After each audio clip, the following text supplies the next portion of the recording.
If you enjoy listening to inspirational stories from people just like us, facing the fear and doing it anyway, then you're in the right place. My name is Claire Hill, and this is the No Rest for the Vivid podcast.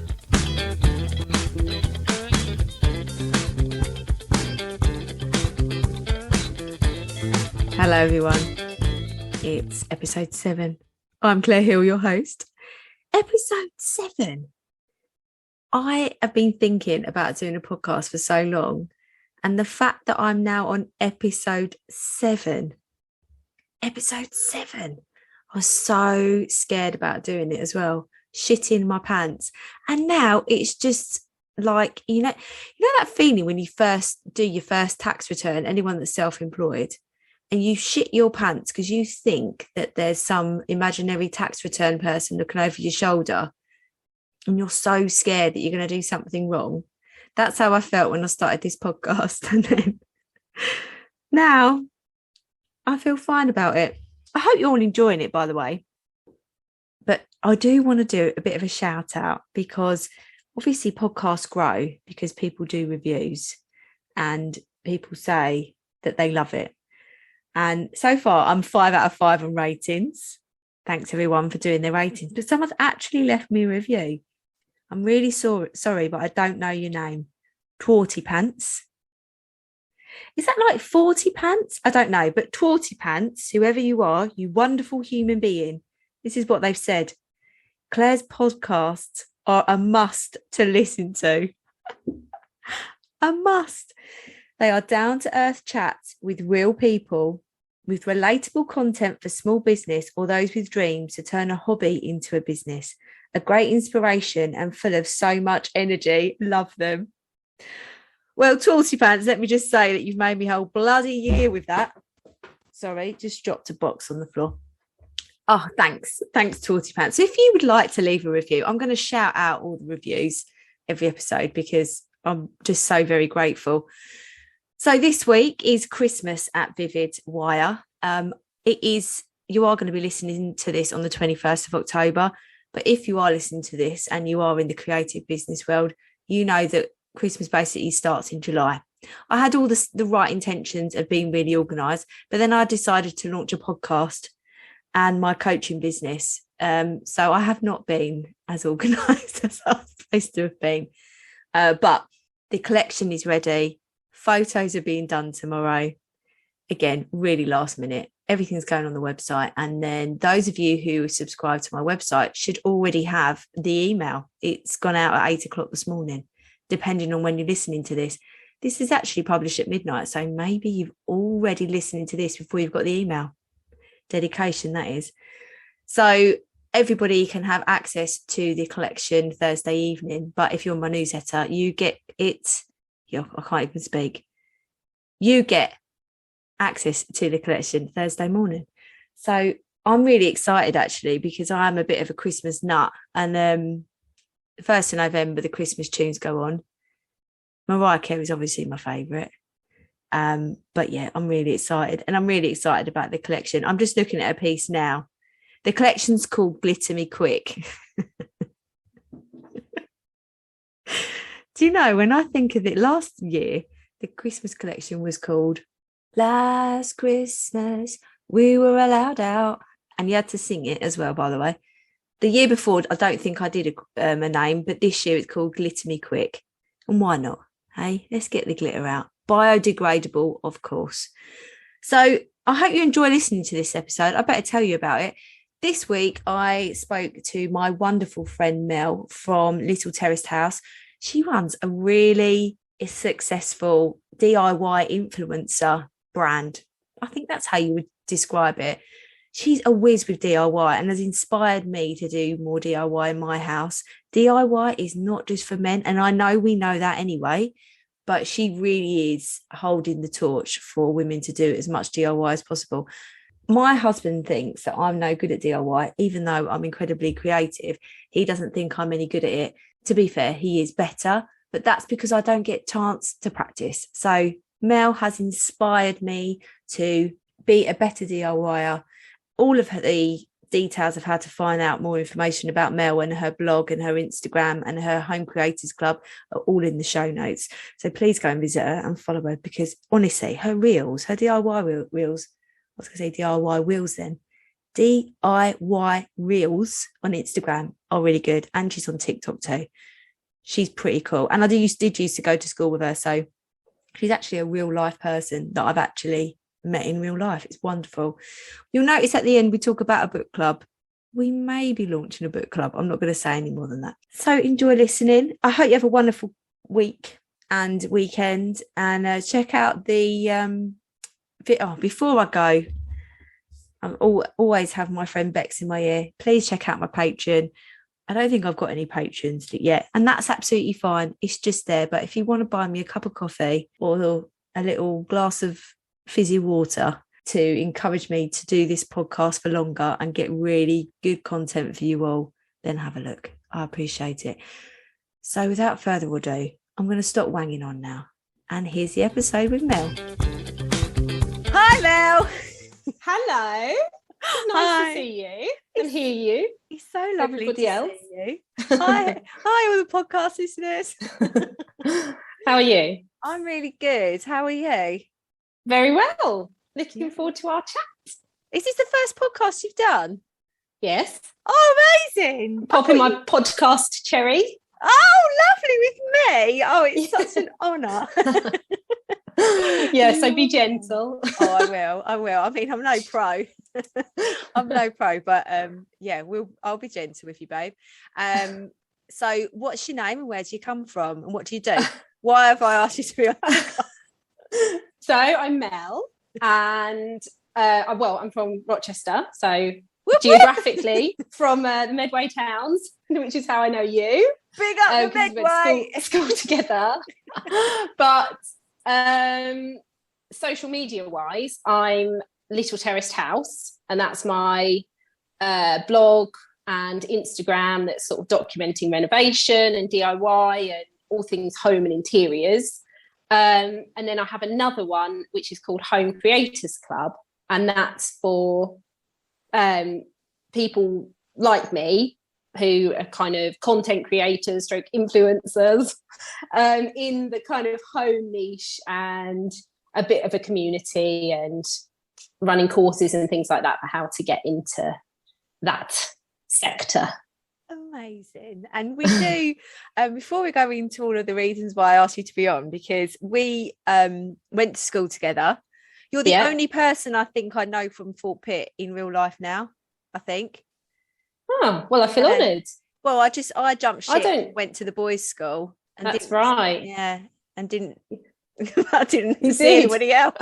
Jumped ship. We didn't have any boys at Fort Pitt, so yeah, don't blame you. I stuck it out until the bitter end.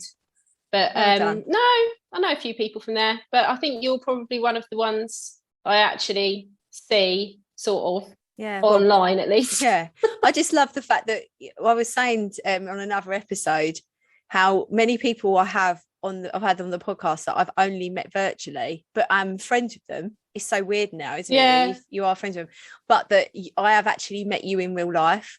We've had dinner and all that, been out. In real life, I know Mel, and then hadn't spoken to you for years because that's what happens with life. And then I follow somebody called Vicky, Little Savage Life. Can't remember the last bit. Little Savage Life. And she showed your face on her stories, and I was like, I know that girl. Hold on a minute. And then sort of went through, and I messaged. I went to school with Mel. She said, yeah. She said because she'd had my dinosaurs, and you said to her. And anyway, and then I was like, hello. Remember me? I know, how funny. What a small world. And actually, I've re-met a couple of other people from school also doing similar stuff, because, you know, it is a good space, isn't it, for small businesses, especially selling anything kind of artistic, because it's very visual, to showcase their stuff. And because I'm doing home interiors kind of things, that's how you end up coming across these people again, because it's like home decor. Yeah. And and that's funny world, small world. And then we just message and voice note all the time now. Yeah, it's nice, isn't it? Yeah, it's really the social side of social media. And it shows that it's not a bad place, that it's a good place. No, exactly. So how did it all, I mean, you've got a lovely following and you've got a successful blog and a successful Instagram and social media career, I suppose, in that sense. Where did it all start? How did it get on there?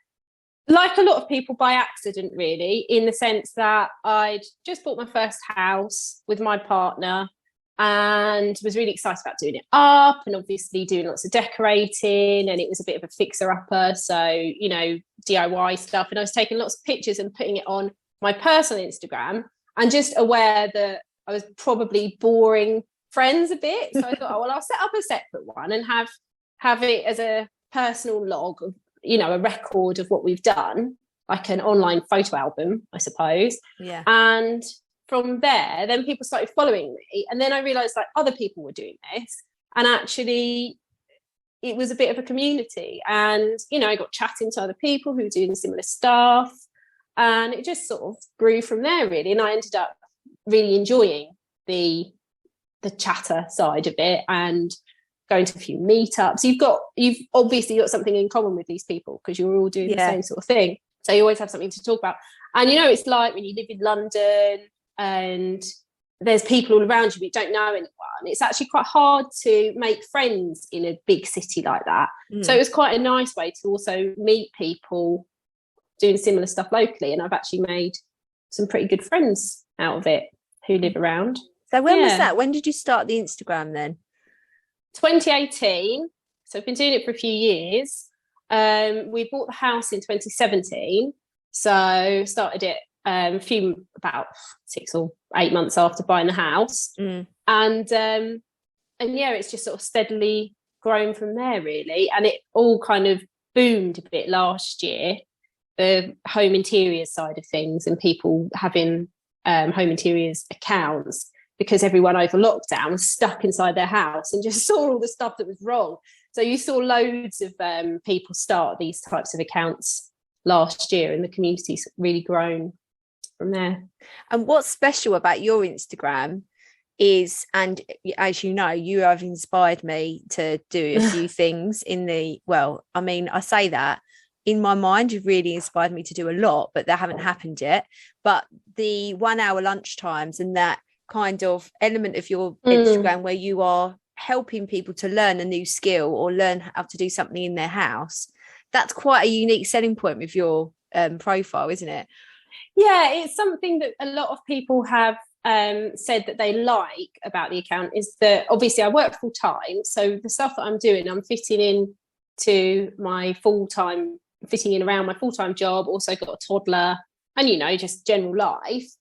So I do a little bit here and there, and I think it then stops it being overwhelming for people if they can see the process and see realistically how long these things will take, and actually that you don't need to have lots of really top-notch DIY skills to be able to do things, because there's some fantastic DIY accounts that I love following, but they do these things that I think, oh God, I couldn't do that. So I do try and keep it fairly basic, to be honest, so that you know that anyone can do it without chopping your fingers off or something. It's not intimidating, but there's enough challenge there to inspire you to do it. So you want to have a go at it, but it's not too intimidating to think I'll never be able to manage it.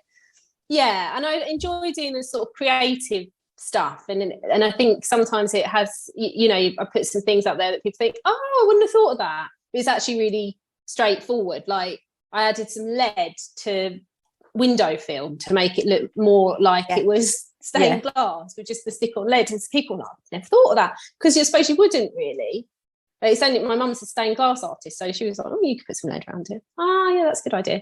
And you know, there's little updates that you can make around the house that don't cost a lot and can really make quite a big difference. And that's the stuff that I like doing. And I'll give most things a go. The thing is with my house, especially the kitchen renovation, it couldn't have looked any worse. So you can kind of have a go at it, and if it doesn't go away, it doesn't really matter, because it still looks like the Fight Club house anyway. Well, I tell you, with your kitchen renovation, that's as you know, that's my I'm on it. I'm not allowed the reason I'm going to start the kitchen is my husband said I'm not allowed to start the kitchen until all the other odd jobs in the house are done. They're, to be fair, his responsibility, so he needs to get them done. So he's much better at decorating. That doesn't really let me get near it. But I've said I'm doing the kitchen. I want to get the hairdryer on the cabinet on those bloody doors, and I'm going to repaint it. And I'm like, when I was ill the other week, I was tagging you because I was like, so I'm going to do this. This is all inspired by Mel. And I'm so excited about it. But what's really good about your kitchen renovation is that you showed, like, when you slightly messed up putting the thing on the vinyl on the worktop. And you show, like, this is what I've done wrong, but this is how I'm going to fix it. And it's just so authentic and transparent in your approach to it. Yeah. And I think that's actually really important, because the thing is, things do go wrong. And especially if you are doing DIY stuff and you're documenting it, and you've got a lot of people following you, people are going to copy that. And I think you need to be transparent when things go wrong, because otherwise people are just going to mess up their houses and be like, hang on, you said this worked. Yeah. And it doesn't. Like, another one that a lot of people have done recently, and I gave it a go. In hindsight, I've done enough science in my life to know this wouldn't work, but I spray painted the plug. I remember, yeah. And to match the tap. And I said to Ollie, look, I'll just give it a go. Ollie's my partner. So I'll give it a go. If it doesn't work, it's not the end of the world. Just come off and we can just replace it. And it lasted for literally about a week before it all started coming away. And I thought, I've seen loads of people doing this, and I bet they're the same. And no one else has said it didn't work. So you just got to say it doesn't work. Otherwise, people be spray painting everything left, right, and centre, and being really cross when it doesn't stay. You like doing that though, like in your little green room, you did it. How did those plugs stay? I do. Yeah, those are fine. The problem with the tap is with the plug is that it's in constant contact with water, so it's just not suitable. Yeah. I don't know if there's a special type of paint that you can get for that kind of thing, but your average spray paint, and I did prime it, and I sanded it down and primed it and used spray paint and then put lacquer on it. So I did as much of the process as you possibly can, but it just doesn't work. And many more people are grateful for the fact that I said it doesn't work than would be for me showing them something that's spray painted and give them an idea that's ultimately doomed to fail. Yeah, there's a couple of other, I'm just thinking as well, obviously I watch your stories every day, but when you went through the roller coaster of deciding whether that green was actually the right green for the garden room, and it was like sunlight, it looks like this, in the cloud it's not like this, and it was like and ahhing, and how you go through that process of, and the paint in the hall where you changed that when you changed your floor. And also that process, I mean, obviously I'm reeling them off now, but that process of, is this the right decision? And I know when you were looking at your floor, so for people that don't know, Mel had all your normal floorboards up and reconditioned all the ones, the original ones underneath, didn't you? And put the stain on. And at one point you were like, is this too dark? I'm not sure. And that point where you're like, have I made the right decision? This is a really big investment and I'm not quite sure. But showing all of that process, and my favourite out of all of these that you've shared, and by the way everyone, she's got them all on reel, so you can go back and like, they're not just in her stories. I don't know if you've probably got highlights, but when the ceiling fell down. Oh God, yeah, that was awful. I mean, it's just like the store. I couldn't stop laughing. I was like, "Oh my God, poor Ollie!" Because it fell on him, didn't it? Ollie, yeah. And I've been to work, like my actual office job, about 4 times in the last year, and it was one of the days I was in the office, and he just sent me this photo on WhatsApp of himself covered in century-old plaster, looking upset. And it was like, oh my God, this is a disaster. Not so much because the ceiling had fallen down. I mean, it happens and he was fine. But we had just spent about 1,500 quid having the ceiling rows restored. I thought, oh my God, I'm literally watching my money crumble. But actually, that was great because it turned out that we could just have the ceiling basically stapled back together. And the chap who restored the ceiling rows was the guy who then came round to fix the ceiling, because he follows me on Instagram now as well. And he saw this story that I put up and he immediately sent me a message and said, I'm going round. I'm going to go round. Bless him. within about 10 minutes, because he lives in Croydon as well, where I live, and within about 10 minutes he'd arrived at the house and told Ollie it was all going to be okay, and basically that he would come back and put it all back together. But he's really specialist in that, in this period plasterwork, and he said that it happens a lot that people's chunks of ceiling fall down. So I mean, for us it was about a metre square had come away, but it was not a fair chunk. The whole ceiling. It was a big chunk, but it's only the bottom layer of the plaster. And he says it happens all the time, and they'll be told that they need to bring the whole ceiling down and replaster. And you would believe it, wouldn't you? If you're just falling down. Yeah. And actually you don't. You can pretty much just staple it. It's obviously not a staple, but it's, that's the kind of process. Staple it back together, skim over it, and you'd never know. And he said it would be good for another 10 years minimum. And that cost us, well, in fact, he wasn't going to charge us because he'd done the ceiling rows and he was just going to kind of tag it on. But we insisted on paying, but it only cost us a couple of £100, as opposed to probably £2,000 plus to do the whole ceiling. Yeah. So it was, that kind of thing. I wasn't delighted that our ceiling fell on Ollie, obviously. But in a way, if you're running an account to try and show people what to do in these situations, it's kind of good. Because no one would have thought that you can repair a ceiling that's fallen like that. No. And actually, he said it's actually really easy and it happens a lot. And 9 times out of 10, you can just patch it up. Imagine how much money you've saved people by watching that. I hope so. But also, from my perspective, because I absolutely love restoring those original features, so many people will be pulling down their ceilings with all the original ceiling roses and coving on them, and they don't need to. They could just repair it. Is that passion for restoring those features, is that where the blog, because obviously you've got your blog as well, is that where that came from? Because you're documenting how beautiful it is to restore those features. Where did it come from? Yeah, I think so. I've wanted to have a blog for a long time, and I could never quite think of what to write it on. It's a nice hobby to have, isn't it? It's a bit of a chance to write. It's quite creative. My day job isn't creative at all, and I wanted to document what we were doing in the house, and so it came from there. And it is because I see other people doing similar things. It's nice to be talking to similar people, because there's loads of blogs out there that are written by professionals, and I read those blogs and I find them very useful. But sometimes it's nice to read something that's written by someone who's like you, and know, so in my blogs I say how long these things are likely to take, or I kind of try and cost them, or I try not to use tools and things like that are just, you don't know what this stuff is, and you're going to have to spend £500 buying some kit before you even get to do the DIY, because that's not particularly helpful for people either, is it? Most people don't have a workshop that they can do all this stuff in. So it kind of came from that, really.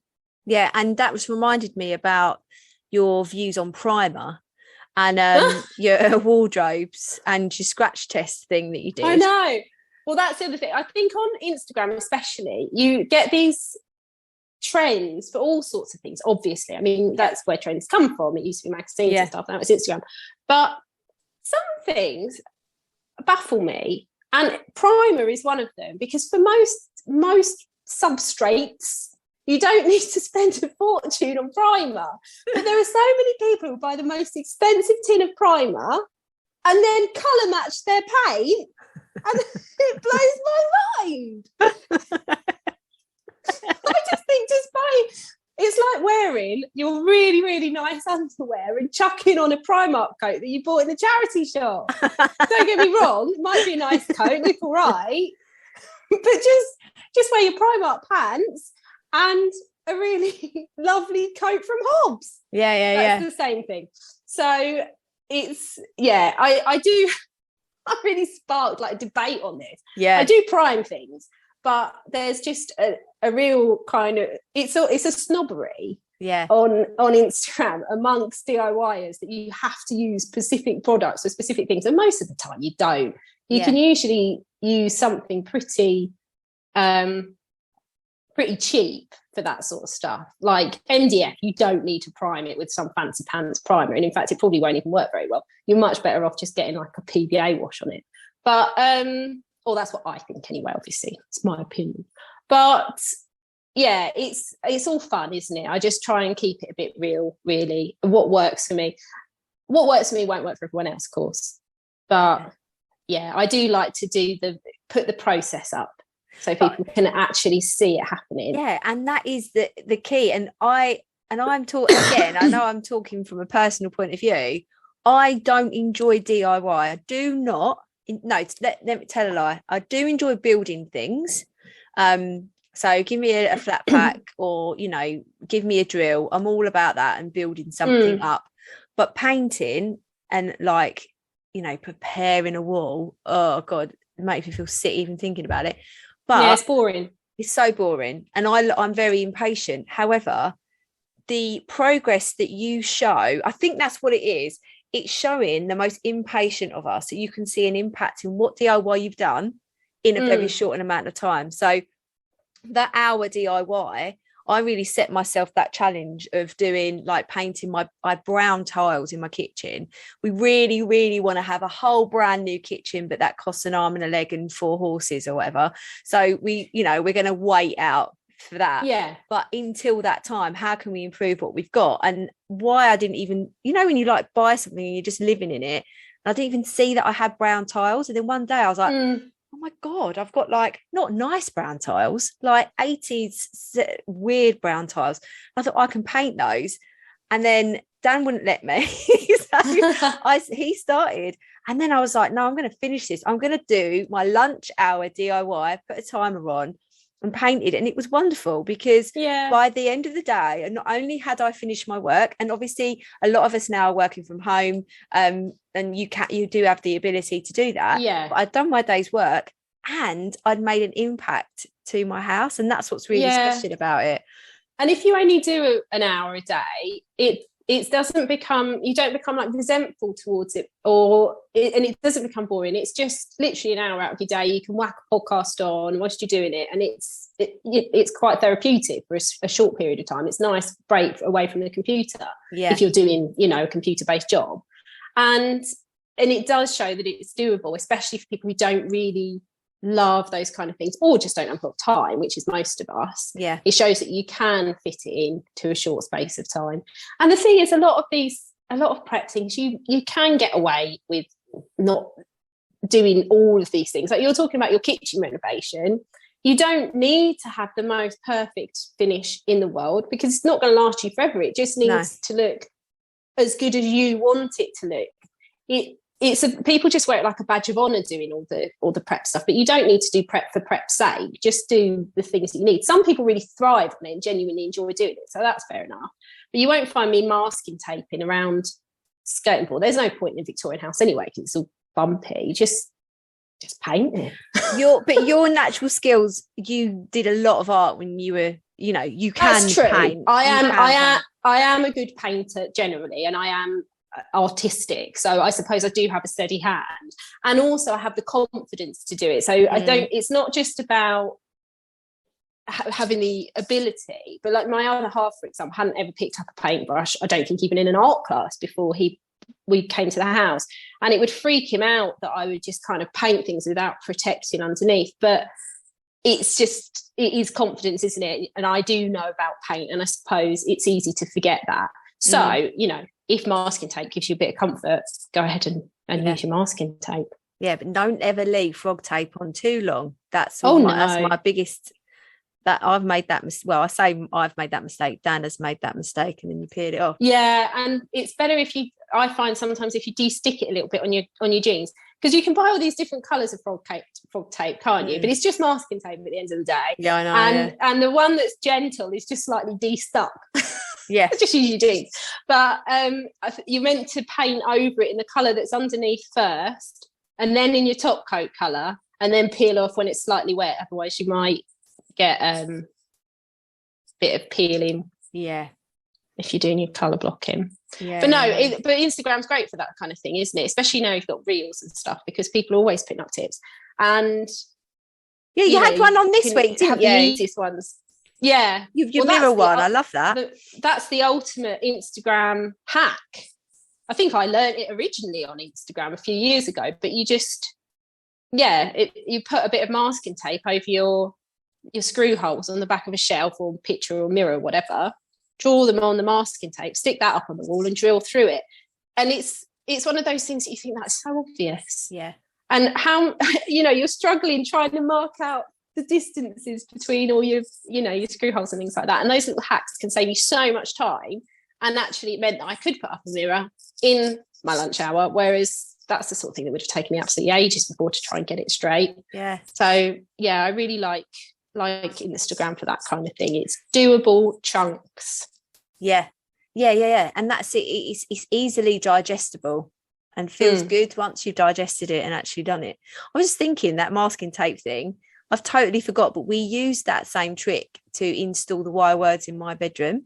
So I need to do a reel of installing wire words with masking tape. Yeah, there you definitely. Go. And actually, reels are really great for that kind of thing because I just filmed it on my Instagram Reels, app. I didn't film it in advance, just as I went, and I thought if it looks rubbish, doesn't matter.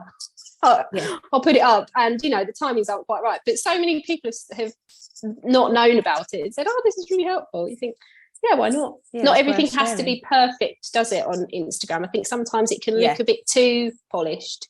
Exactly. And it's nice to be a bit rough around the edges. We like a bit rough around the edges. Yeah, we're definitely rough around the edges. But done is better than perfect. And that's, I think, perfection holds so many people back from doing something or making progress. And you just have to bite the bullet. And the more that you push yourself to go through that perfection barrier, the more progress you make anyway. I think perfection is non-existent. It doesn't exist. And so you're waiting around to get things that perfect, and you're going to be waiting a really, really long time. So you've now, you work with other brands now, or you work with brands to advertise their products or their subscriptions and stuff like that. Do you remember the first thing of how you got into monetizing your blog and your Instagram, where you first started? Yeah, I mean, so I quickly made friends in the sort of interiors community, and I went to a meetup not long after I'd started, and met more kind of seasoned influencers, if you like, there who were already doing this kind of thing. Got chatting to them, realised it was the way that you could get money from it. And the first one I got was with Cuprinol, the outdoor paint from Dulux, and it was because a friend, well, actually they had contacted me, but I'd misunderstood it and I'd sort of ignored it because I didn't really know how these things worked back then. And then a friend of mine was also working with them, and she said, "Oh, you should really do this, and it's a paid gig as well." I remember her saying, "It's a paid gig." So I contacted him again. I was like, "Oh, actually, yes, maybe I'm interested after all," and did a few posts for them, and it was really nice. And it was, I actually really enjoyed putting the content together, and then sort of seeing that people actually were being influenced by the sort of thing that I did. Yeah, because that's always a worry. I think you get this imposter syndrome really easily. You worry, particularly if you're doing an advert, that no one will buy the thing that you're recommending, and you're just going, it's all going to be a big waste of money for the brand and everything. But actually, they do their homework, and they wouldn't work with you in the first place if they didn't think that you would, pay for them. So it just came from there, really. And from actually talking to people, everyone's just like you at the end of the day. So actually, if someone were to send me a message and say, "Oh, I saw that you worked with this brand, how did you do that?" I would be happy to answer that question and help and give people advice. And that was what happened for me as well. So my friends who were a bit more advanced at the time gave me the support and advice to push ahead with it. Amazing. Really nice. And that's where your Home Creators Club has sort of been born from, I suppose, and sharing that knowledge, isn't it?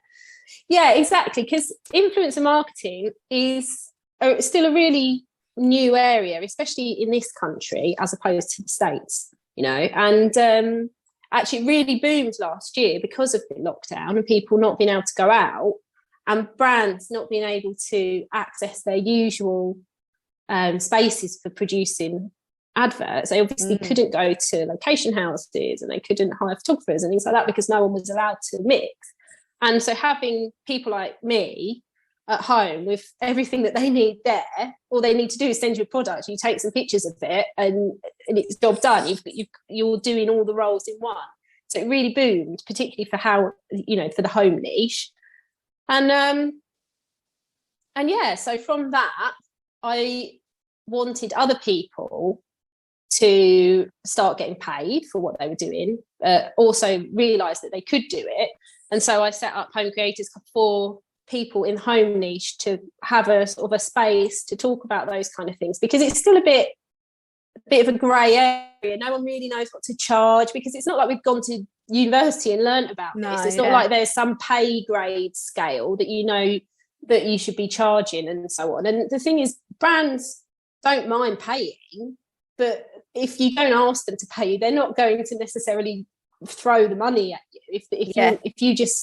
If you're kind of happy to produce the content for free, then they're not going to argue with that either.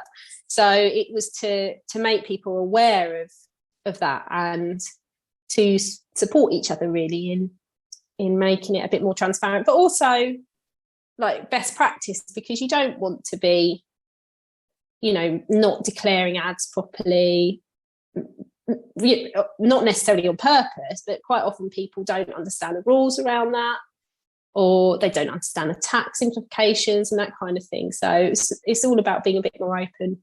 Yeah, and that. I learnt from you about the gift, because you said something on there about said something on your stories about how you have to declare gifts, and I just blew my mind about the monetary value of it. I mean, I don't get gifts at all, really. I've got a couple, but actually being transparent enough to understand that is income. Yeah, well, not transparent, but you are transparent in that approach. I think there's less again, that's another unique selling point for you, that you are very transparent about your processes, and that you will talk about how you will ask for what you feel you are worth, because it's not an easy thing. Though you enjoy it, it's still work that you are doing for a brand when you are creating that advert for them. Yeah, especially DIY stuff. It's not, I think, people, there can be a sort of snootiness about it. Oh, you're getting something for free, you should just be grateful. Not from brands, but from other people. But actually, if you're doing a DIY project, it can take hours or days, or some of the ones I did over summer literally took months because of rain and whatnot. So yeah, definitely you would expect to be paid for that, wouldn't you, if you were in any other industry, especially if brands are actually making money out of it, which I know they are, because you have insights and so on in Instagram, and you can tell who's clicked on links, and they will be able to tell what things have sold. So yeah, everyone should be having a piece of the pie. I think there's enough to go around as well. There is so much. Yeah. And so from the Home Creators Club, you recently did a course that was more specific in is that the same thing, or is it the Home Creators Club is a face group? So that's basically my kind of coaching side of it, if you like. That's what I've called the coaching stuff, just to separate it slightly from my own blog. But I ran a course for people who've recently, or not necessarily recently, but started up their home interiors accounts and would like to monetize and just don't really know how to go about it. Because when I started, I would have really liked to have something like that. I just didn't really understand how it all worked. So that was the purpose of the course. It gives me the chance to sort of sit down with people, my group, once a week, take them through the whole thing, what they can be doing to improve their engagement and so on, and then how to actually deal with brands and how to sort of turn this into a career, basically.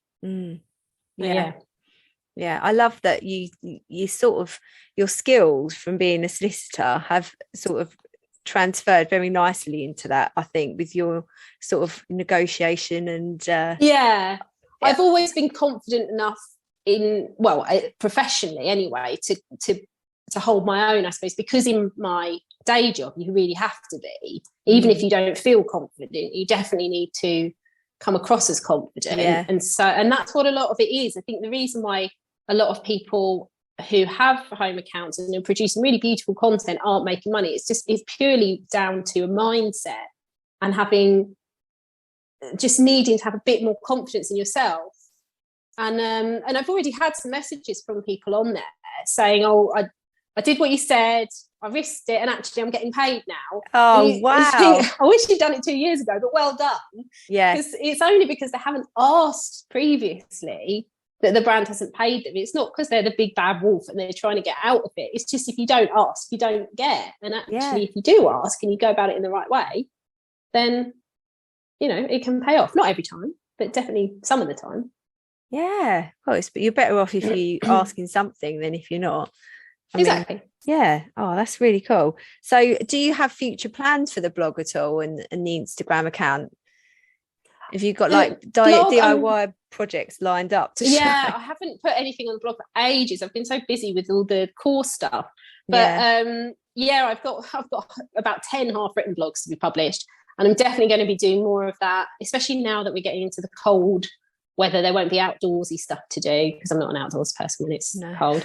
And not much of an outdoors person when it's warm, to be honest. But, so I'm going to carry on doing that, and I'm going to carry on building Home Creators Club and working on my courses and things like that as well. And just seeing where it takes me. Really, it's just enjoying it. And with you, I'm really surprised you said you're not outdoorsy, because you absolutely love plants. Like you adore. I do like doing my garden, but I'm a fair weather gardener. I don't really like going out there in the winter. My garden looks awful in the winter. So this year, because it's been so wet and a bit miserable over summer, it's looking a bit jungle-esque out there actually. But I do like doing a bit of gardening here. Because weren't you on Gardener's World? Is that why Vicky had your picture? Yeah, it might have been. A lot of people shared that, didn't they? Yeah, because we built bin shed. That's what I'm famous for on Instagram. Bins. Can you believe? I've invested thousands of pounds in creating a beautiful house, and I'm known for my bins. They are beautiful, a living roof bin shed, and that was what went on Gardener's World on one of those home videos. My mum told me to do it, and I was like, okay, I'm not going to get on it, Mum, but I'll do it for you, no problem. And actually, me and Ollie had a row before I did it. So I need you to film me, and he was busy doing something unimportant like his job. And then he did come down to help, and I was like, it's not sunny enough now. It really is. It's still sunny, and it was. And so I did it. But I looked really cross in sections of it. And so when they've edited it, they've actually edited it really well, because they've taken out all the bits of me looking pissed off. Brilliant. We couldn't believe it. My dad happened to be staying for the weekend that it came on. And we were watching Gardener's World, and they were like, oh, there you are. It's really funny. Yeah, so that's my claim to fame. Brilliant. Gardener's World. Love it. Absolutely love it. If you could give yourself some advice 10 years ago that you know now that you wish you'd known 10 years ago, what would it be? Do you know what I mean?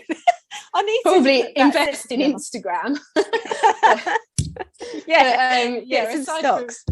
Financial advice aside, I think it's a bit cliche, but I think probably to just not try so hard when you're younger to be too much of a people pleaser, to just sort of stay true to the things that you believe in, and not feel like you need to be something else for people to like you, whatever. I think it took me quite a long time to be sort of completely comfortable in my own skin and happy with the person that I am. And funnily enough, as soon as I feel like I need to break into Whitney Houston's song now. Go for it. Go on. Tamarind Casino. I told you not to make me laugh. Oh, sorry. I said I'm so funny, Mel. I can't help it. It just pours out of me. So I think just kind of actually, as soon as I was more comfortable and more happy with me as I am, people also liked me more, or were more kind of I suppose I just didn't seem so fake like you can when you're in your 20s, when you're trying to be kind of the super cool person or whatever, which I never really was. And so I think that's what I would tell my younger self. If you don't feel like going out, just don't go out. Just stay in, have a pizza. And there we go. And invest in Instagram. For being on. My pleasure. Thank you for having me. It's been absolutely amazing. Really loved it. Thank you. No, it was my pleasure. I've had a very happy, fun time, and I'm looking forward to the book club. Whoop. Yeah. Thanks, babe. Have a nice afternoon. You take care. Bye. Thank you so much for listening to the No Rest for the Vivid podcast, written, produced and hosted by Claire Hill, and music has been composed by my brother, Phil Vidler.